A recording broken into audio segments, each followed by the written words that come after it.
Bravo à l'Afrique qui s'éveille et qui se réveille. Je suis fier d'être africain aujourd'hui grâce au Burkina Faso. Oui, grâce au Burkina Faso, aujourd'hui, je suis fier d'être africain. Et il ne se passe une journée quand je rencontre d'autres Noirs venant d'autres continents, des Haïtiens, des Afro-descendants, qui nous disent le Burkina Faso fait bien. Le Burkina Faso est en train de laver notre image.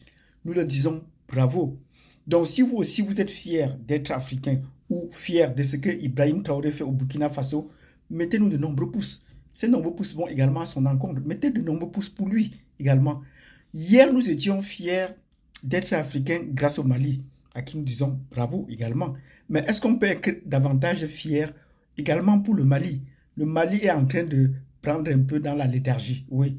Depuis que le Premier ministre a quitté et que le militaire est arrivé, on sent le discours du Mali est un peu tombé dans l'abysse. Disons-le comme ça. Oui. Donc, est-ce que nous pouvons également être fiers d'être africains grâce à la République centrafricaine? N'oublions jamais que cette fierté de l'Afrique récente, au cours de ces derniers temps, a commencé en République centrafricaine.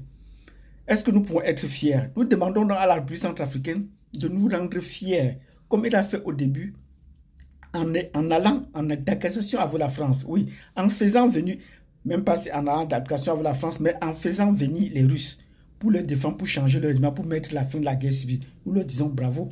Mais nous attendons que la République centrafricaine enclenche vraiment le train du développement. Oui.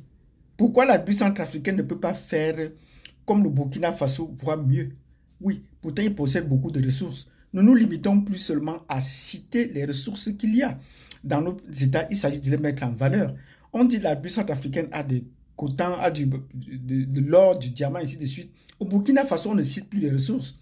Quand on vous dit qu'on a mis en place une usine d'or, on la met en place. Quand il y a une ressource, on la valorise. S'il n'y a pas du pétrole, on construit une grande réserve de pétrole. Disons bravo. Et nous allons faire une vidéo sur le pétrole en Afrique.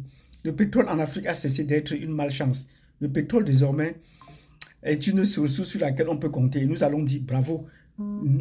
Cliquez sur la cloche de notification parce que nous allons faire une vidéo sur le pétrole et vous serez surpris de ce qu'on parle, de ce que le pétrole va sortir l'Afrique du sous-développement dans lequel nous sommes plongés.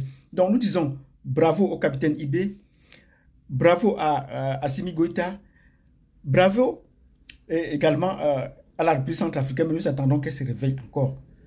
Réveillez-vous et rendez-nous la fierté d'antan. Merci.